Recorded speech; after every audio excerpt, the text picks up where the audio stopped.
জেঠু ঘড়ি দিদিকে কোথাও খুঁজে পাচ্ছি না। কি হবে? রীতি রীতি সারা বাড়িতে খুঁজে এলাম, ঘড়ি কোথাও নেই।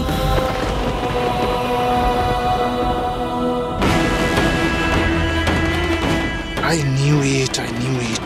ঘড়ি ঠিক এরকম কিছু একটা করবে আমি জানতাম। রিপোর্টের কথাটা জানার পরও কিছুতেই বিয়ের পিড়িতে এসে বসবে না। ব্যাস এবার শুধু ওকে আমার খুঁজে বের করার অপেক্ষা। মেসিটা আমাদের সাথেই ঘরে ছিল, তারপর কাউকে না বলে কোথায় চলে যাবে? আমি কিছু বুঝতে পারছি না। আমি তো বুঝতে পারছি না কোথায় চলে যাবে।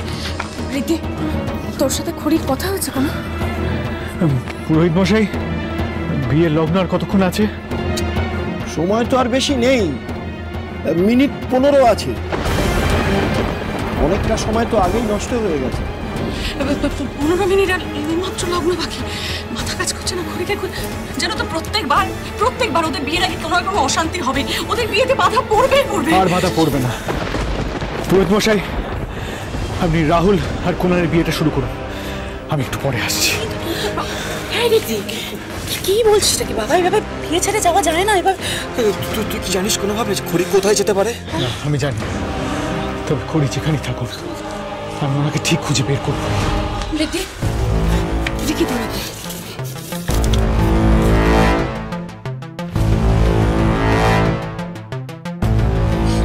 চাঁদা ভাই, ঘড়িকে ফিরিয়ে নিয়ে তোরা যতক্ষণ না ফিরবি এই মণ্ডপে কোনো বিয়ে হবে না।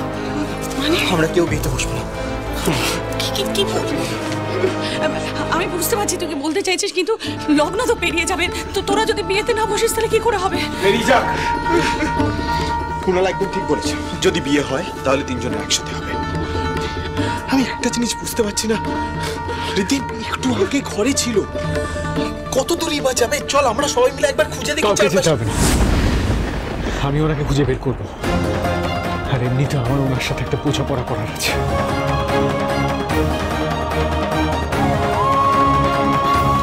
কোথায় যাচ্ছিস তুই রীতি?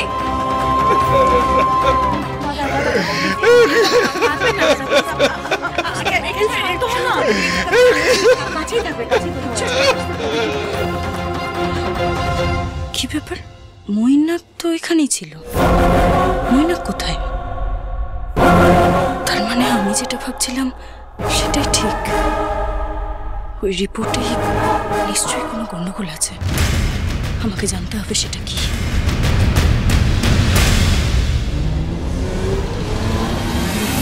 ভাব মৈনাক, ভাব ঈশা এই অবস্থায় কোথায় যেতে পারে, কোথায় যাওয়ার কথা ভাবতে পারে?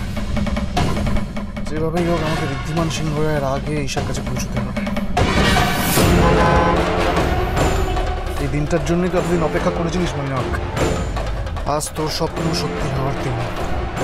আর আজকের পর থেকে তোর ঈশাকে তোর কাছ থেকে কেউ কেড়ে নিতে পারবে না, কেউ।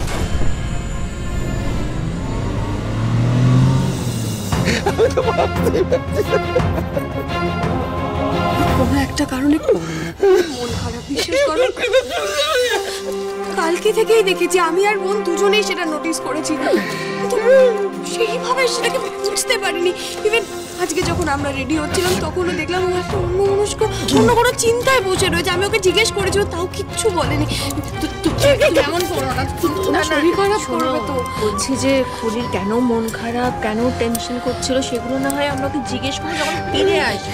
আপাতত তোমরা এরকম করো না। তো দাদা, আপনি এরকম ভেঙে পড়ছেন কেন? ঋদ্ধিমান গেছে তো খড়িকে ঠিক ফিরিয়ে আনবে, আপনি এরকম করবেন না। দাদা একটা কথা আপনি শুনুন।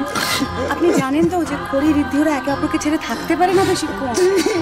এখন খড়ি গেছে, ও ঋদ্ধিকে ছেড়ে কি করে থাকবে? ওকে তো ফিরতে হবে না, ফিরে আসবে। ও দাদা বলছি কি, খড়ির ঋদ্ধিকে না আলাদা করা অসম্ভব। আমাদের পরিবারের মধ্যে অনেক ঝড়ঝাপটা গেছে, কোনোদিন আমরা কখনো দেখেছি যে ওরা আলাদা হয়েছে? ওদের আলাদা করা অসম্ভব। আর ওদের ভালোবাসার অনেক জোর আছে, আপনি বিশ্বাস রাখুন, আমরা সবাই জানি কিচ্ছু হবে না, কিচ্ছু হবে না। আমি খড়িকে বাবা আরে ঠাকুরের উপর ভরসা রাখুন, সব ঠিক হয়ে যাবে, সব ঠিক হয়ে যাবে। আজকের দিনে কিচ্ছু খারাপ হতে পারে না, বিশ্বাস করুন। শান্ত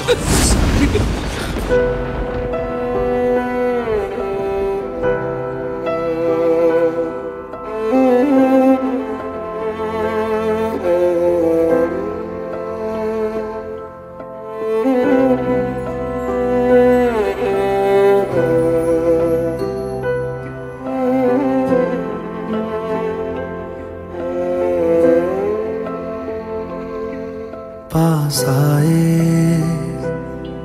दूरियां फिर भी कम ना हुई एक अधूरी सी हमारी कहानी आसमां को जमीन ये जरूरी नहीं ঋদ্ধি আর খড়ির জীবনটাকে যে সুখ সমৃদ্ধিতে ভরিয়ে দেবে সে হলো इश्क सच्चा वही ওদের সন্তান। এই মুহূর্তে আপনি প্রেগনেন্ট নন ঠিকই, সেই সঙ্গে আপনি কোনোদিনও প্রেগনেন্ট হতেও পারবেন না। रंग थे ম্যাডাম আপনি শিলিগুড়ি টিকিট কাটলেন না? 5 মিনিটে বাস ছাড়বে, উঠে পড়ুন। एक जन्नत কৃষ্ণনগর বহরমপুর মালদা শিলিগুড়ি, কৃষ্ণনগর বহরমপুর মালদা শিলিগুড়ি, লালবাগ যাবে, চল চল চল চল চল, লালবাগ চলে, চলাচল চলাচল শিলিগুড়ি শিলিগুড়ি শিলিগুড়ি শিলিগুড়ি, কৃষ্ণনগর বহরমপুর মালদা শিলিগুড়ি, কৃষ্ণনগর বহরমপুর মালদা শিলিগুড়ি, চলাচল চলাচল চলাচল।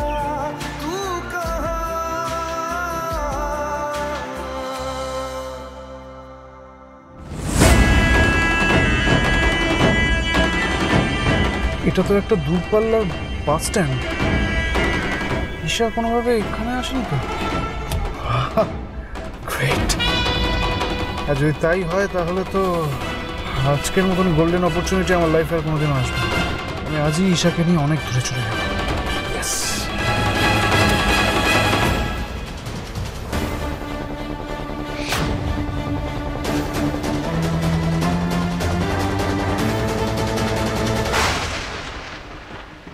আপনি এইভাবে তো তিনটে বিয়ে আটকে যাচ্ছে, এরপরে তো লগ্নও পেরিয়ে যাবে। ঠাকুরমশাই প্লিজ আর একটু সময় দিন।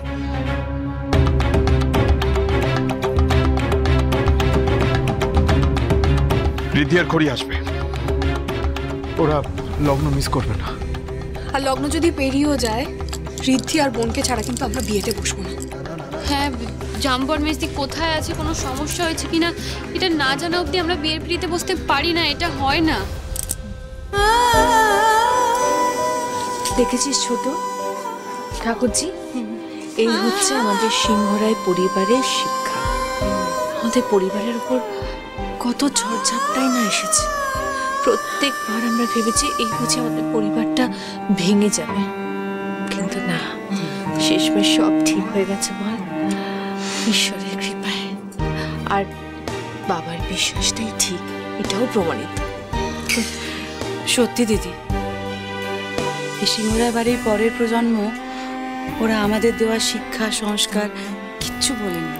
না, ওদের মধ্যে দেখো যতই সমস্যা বা অশান্তি থাকুক না কেন, শেষমেশ কিন্তু সবটা সামলে নেয়, মানে একে অপরের সঙ্গে থাকে না। একদম।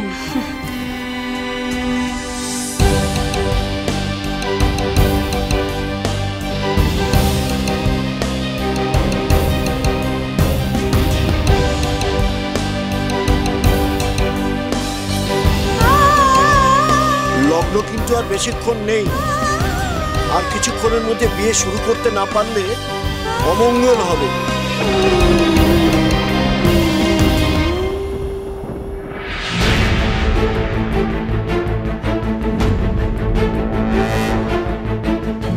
ঋদ্ধিমান বাবু, আমি চুপ, একদম চুপ। এখন আপনি একটা কথা বলবেন, শুধু আমি কথা বলবো। আপনার সাহস কি করে হলো এটা করা? আমাকে বিয়ের মণ্ডপ থেকে ওখানে দাঁড় করিয়ে আপনি এভাবে পালিয়ে এলেন, ঠিক যেমনটা আপনার দিদি করেছিল। কি করে পারলেন আপনি আমাকে এভাবে ঠকাতে?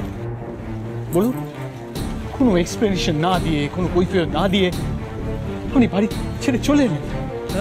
এতটাই ভীতু, এতটা মেরুদণ্ডহীন হয়ে গেছে না?